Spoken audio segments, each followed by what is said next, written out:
سڵاو بینەرانی خۆشەویست ئەم کاتە و هەم کاتێکتان باش من محەممەد جەلیلم بەرنامەیەکی نوێی دەنجی خەڵک لە شاشە جوانەکەی کەناڵی بادینانەوە پێشکەشتان دەکەم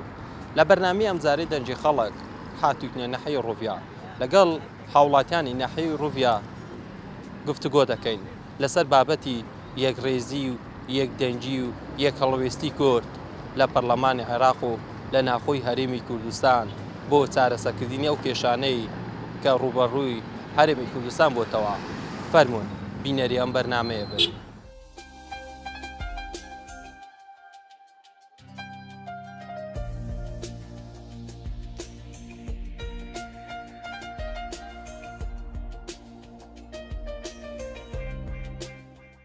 لێرە هاوڵاتیان دەپرسن دەیانەوێت دەڵێن دەبێ کوردی یەکدەنگ و یەکڕیزبی لە بەغدا چەند گرنگە یەکدەنجی کورد یەکڕێزی کورد لە کارەکانی بەناوی خدای گەورە میهرەبان پێشەکی بەخێر بێن دەستان خۆشبی لە بۆ بەرنامەی بەڕاستی کاک محەممەد زۆر پێویستە کوردی یەکدەنگ بیتن ینی بەو زانیاریانە هەیتمان ڕۆژانە تەمەشای تەلەڤیزیۆنەکان دەکەین بەڕاستی ینی یەک بەخۆم ینی زۆر ڕۆژنامە نووسی وەکو جەنابەت و وەکو برادەرانی دی قسەی دەکەن ینی کورد ئێستا لە وەزعێکی زۆر خەتەردایە ینی ئێستا بە خۆتان دەبین لێرە لەشکرکێشی تورکیا ینی ناکرێت و دەوڵەتێک بێتە ناو هەرێمەکی 20 کیلۆمەتر ئەوە یەک دوو ئەگەر بێت و کوردستان یەکدەنگ بی کەس ناتانی بە چاوکی خراپ تەمەشا بکاتن ئەوەی مەسلەی خزمەتکردن و ئەوەی هاوڵاتی بەڕاستی ئەمن گەورەترین مشکلەی حکوومەت ئێستا ئەوەیە سیقە لە بینی حکوومەت و هاوڵاتی نەمایە ئێستا حکوومەت با هیچ شتێکی چارەسەر نەکە بەس ئەوەی چارەسەر بکاتن سیقە لە بینی و خەڵک چاپ بیتن ئەگەر سیقە لە بینی و خەڵک چانە بیتن بەڕاستی کێشەی زۆر گەورەیە لە بۆ حکوومەت یاریمی کوردستان متمانەکەی بگەڕێن متمانەکە کووە متمانەکە یەکەمین تێژتۆ ئێستا خەڵک هەموو ئەو شتەی دەزانیتن ینی ئێستا سەبەبی ڕئیسی کوردستان چیە مەعاشە ئێستا مەعاشەکەی لە کاتی خۆی بداتن ینی جاری وا هەیە دەڵێن 25 مانگ دەدەین ئەو وابزان 2 ڕۆژ 3 ڕۆژە مەعاشەکە هەمووی بەتەواوی درایە ئەوە لە لای خزمەت گوزاری باشە لەبەر چ بەس وەختی انتخاباتی خزمەت گوزاری بکرێت سەبەبی چییە ینی خەلکی ما ینی ئەوەندە فەقیرە و ئەوەندە نەشارەزایەت و بەس وەختی انتخابات بێ انتخابات ئەو جادەی چا دەکەین و ئەو فەرعی چا دەکەین ناکرێت کاک محەممەد لەبەر ئەوەی حکوومەت ئێستا دەبی گەورەترین هەر وەکو پێتم گوت دەبی سیقە لە بینی و هاوڵاتی دەبی ئللا ئەوەی چا بکاتن ئەو دەست بە خزمەت گوزاریەوە بکاتن ئێستا بەری چەندەقە کە پۆستەچیان کردبوو لەسەرەوەی ئەو ڕێگەی چا دەکەنەوە من کۆمێتەکەم کرد گوتم کاکە پێویست ناکە پۆستانە بکەن کەس باوەڕ ناکە ئێستا بە جەنابەتیش بڵێم باوەڕ ناکاتن وەیە ئەجە هیوادارم هەموو لایەنەکان ببنە یەکدەنگ ئەگەر ببنە یەکدەنگ بەڕاستی سەرکەوتنی بەدەستدەین بەس بەڕاستی نەبینە یەکدەنگ وا بزانم خراپتر لە پاشترە ئێستا دەبینین دەوڵەتانی داگیرکار هەمیشە هەوڵدەدان بێن خاکی کوردستانی داگیر بکەن لە لایەکی تر بەغدا پێویستی بە یەکدەنجی کووردە ڕاستە کاک محەممەد دەزانی کووە ئێستا وابزانم نمونەکە لە بۆ بینیم هەر وەکو مالەکە ئەو مالەیە مالێکی بێ سەروبەر بیتن هەر کەس دەبۆخی بشتیش ئەوە پارەی لە خۆیالگەریەوە نەدات ئەو مالە تێک دەچیتن ئێستا حکوومەتی هەرێمی کوردستانیش تقریبان ئەو های لایەتە ینی ئێستا کەس نازانی ینی تو نازانی پرس بە چێ بکەیت چێ بە گەورەی خۆ دابنی ئێستا ناکرێت لەو لایە بەغدا مشکل لە سادەکە دەبی 2 ساڵ ئەو وەفدە بشتێری و بێتەوە هەتا کوچتێکمان لە چارەسەر دەکەن لێرە تورکیا ئەوە ڕۆژانە ئەوەندە شەهیدە خەڵک دەیداتن ئێستا ئەوەندە گوندە چۆل بووە یان ناکرێتن ئەتوو ئێستا هەرێمەکە کەس خۆی لێ ناکاتە خوددان هەر ئەوەندەیە ینی دونێ لە جەماعەتی پەرلەمانی عێراق و پەرلەمانی کوردستان چوونە لای شێلە دزێ ئەولای ینی پرسیاریان لە برادەرێکی کرد گوتی چ لەگا ئەو بەرپرسانە تێگەیشتن گوتی وەڵی بەس سەریان بادەدا ناکرێت کەمەش حکوومەتین ئەمەش پێشمەرگەمانەیە و ئاسایشمانەیە و شورتەمانەیە و لەبەر 20 کیلۆمەتر بێتە ناو خاکی کوردستان و کەس خۆی کردیە 2 کیلۆمەتر بخۆیان کرد بوو 5 خۆیان کرد ئێستا بوو 20 ئێستا قەنەعەت بکە هەروەکی پێتم گۆ خراپتر لە پاشترە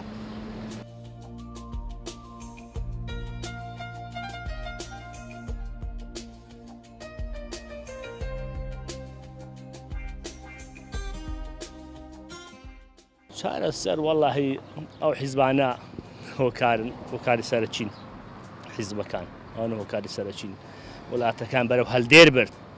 مردانە لێواری استفادەی نییە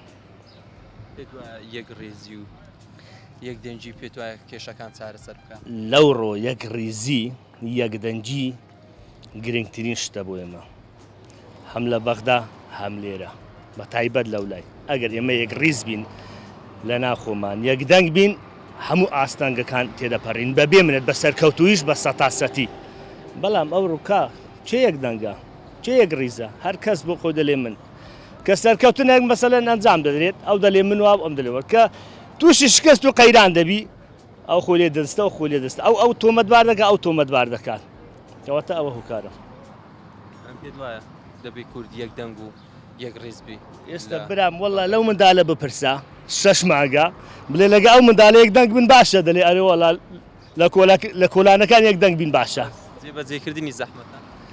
جێبەجێکردنیش ئاسانە بەڵام کورد لەوەتەی هەیە یەکدەنگ نەبووە یەکدەنجیش نابیت یەک ڕیزیش نابیت ئەوە لە من وەرگرە 20 ساڵی دیکە وەرەوە پرسیارە من بکە بڵێ کورد یەکدەنگە دەڵێم یەکدەنگنی یەک ڕیزیش نییە بۆ بێ هیوای هەر لە سەلاحەدینی ئەیوبیەوە تا ئێستا کورد بەرەو پاش دێتن لەو کاتەوە لە ساڵی 1200ەکانەوە بزانم لەو کاتەوە کورد بەرەو دواوەێ تا ئێستا دڵنیا بە هەر بۆ دواوەش دەڕوات بەرەو پێشچوون مەحاڵە زەحمەتی زۆرە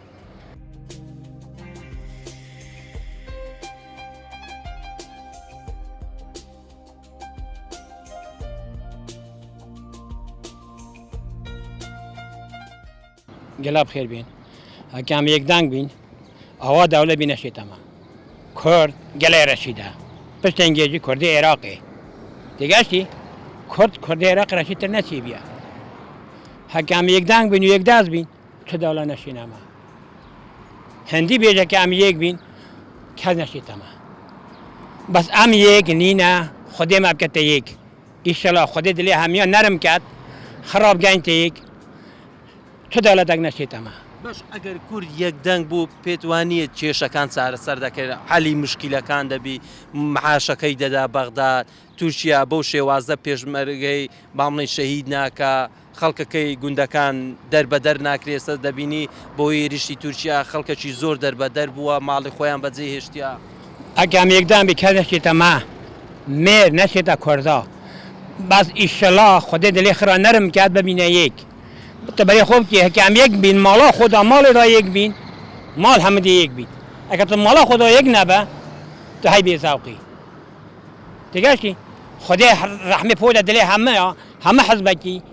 خرا یک دان کرد خدا عراق دی پاری مدد خدا ترکی پاش اشتوا خدا ایران ناهید دیگه چی هکام همه ببینه یک ام کرد عراق گلد رشیدین بس چند به خدا نین هکا خدا نجیب دتما خدا نجیب راتو دتما دلی من نرم کرد دلی همه نرکم گتیک تو داله نشینم دیگه چای بابی من اجا خودی ما بکتیک خودی دلی همه نرم کرد خدا رحم پود دلی همیا ببینه یک و دو نکشی ما ترکیم نبراندینا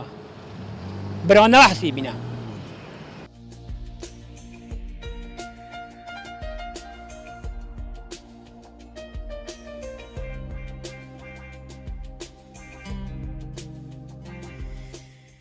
بەڕاستی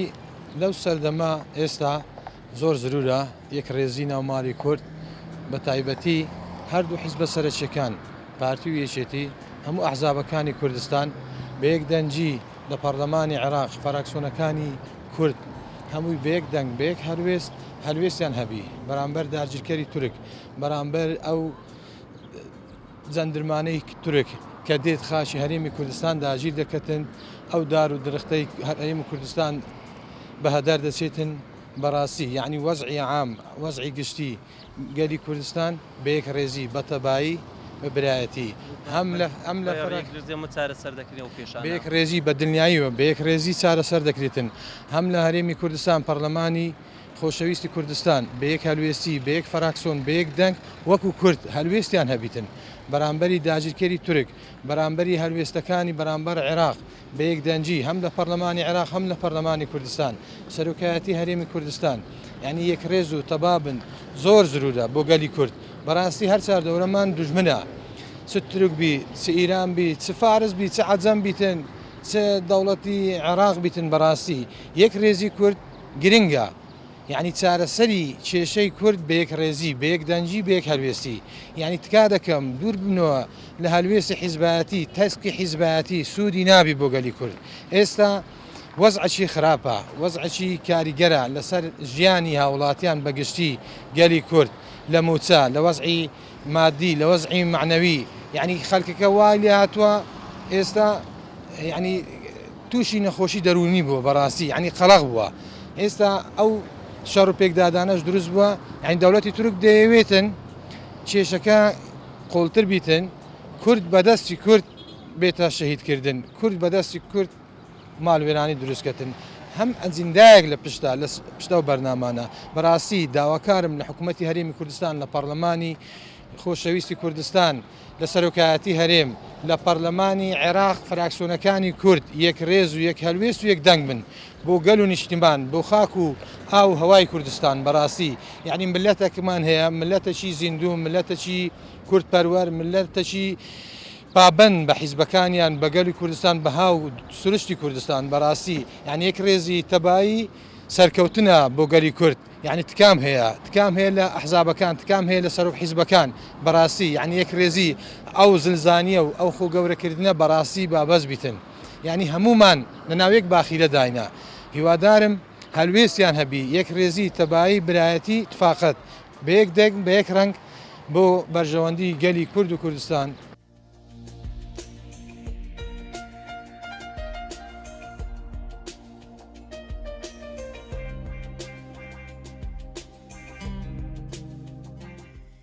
بەڵێ مامسە بەخێر بێن وڵا خۆی یەک ڕێزی یەک دەنگی بۆ ملەتی کورد یعنی زۆر پێویستە لە ئێستادا بەڕاستی یعنی ئەگەر یەک ڕێزی هەبێ بەخوای تر شتەکان ڕاستە بنەوە یعنی دەبی یەک دەستبی کورد بە هەموو حیزبەکانەوە لە بەغدا لە کوردستان لە پەرلەمانی خۆمان یعنی شتەکەم بۆ ئەو خەڵکە یعنی داماوە بکەن ئیتر یەک ڕێزی بەرامبەر دوژمن یعنی هێزە بەڕاستی یعنی ئێمەش پێمان وایە ینی ملەتی کورد یەک دەنگ بێت و یەک ڕێز بێت ینی ئاواتی هەمی کوردێکە بەڕاستی هەموو کوردێک ئەو شتە یەک ڕێزی و یەک دەنگی و ینی بەهێزمانەکە بەڕاستی کێشەکان چارەسەر دەبێت بزەبت ینی بەڵێ کێشەکان چارەسەرە بن بۆ ئەوەی ئەگەر حکوومەت و ینی کوردەکان بەهێز بن ینی بێگومان کێشەکان ینی چارەسەرە بن ینی هەموو کێشێک زاڵەوی سەر و کێشانەدا من پێم وایە ینی بەرپرسەکانمان حکوومەتی کوردی یەک دەنگ و یەک ڕێز بن ینی تاکەی خلاف و تاکەی ینی دوژمناتی و ئەشتانە هەبێ بویە ینی تاکە ڕێگا بۆ ئەوەی کورد بەهێز بێ و ینی بگاتە ئاواتەکانی بەخۆ یەک دەنگی و یەک ڕێزی ئەیتر ینی ئەو پێشمەرگانە شەهید بوون ینی بەداخەوە ینی زۆر خەمبار بوون بەخۆ هەموو کورد ینی ئەبینێن لە سوشال میدیا شتانە ینی زۆر خەمباری بەخۆی گیانیان ڕۆحیان شاد بێ ئینشاءالله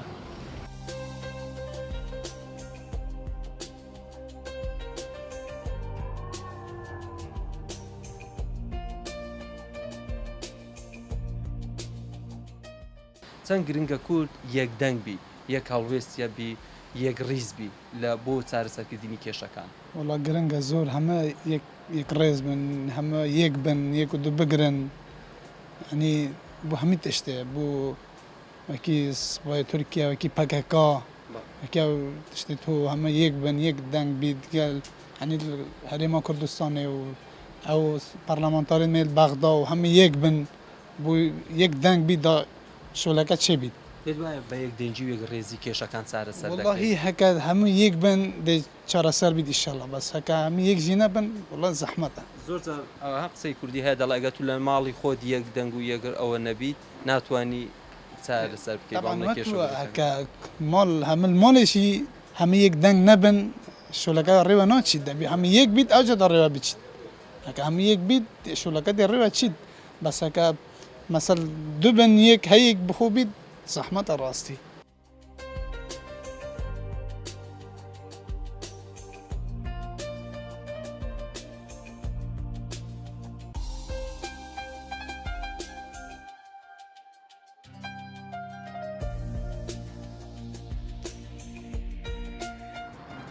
بەڵێ بینێرانی خۆشەویست بەم جۆرە هاتنە کۆتایی بەرنامی ئەم جارەی دەنجی خەڵک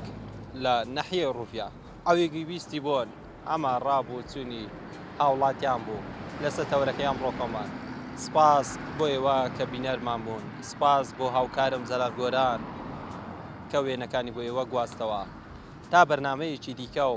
تا تەوەریکی دیکە ڕێزی من قبول بکەن بەخوای گەورەتان دەستپێرم خواتان لەگەڵ.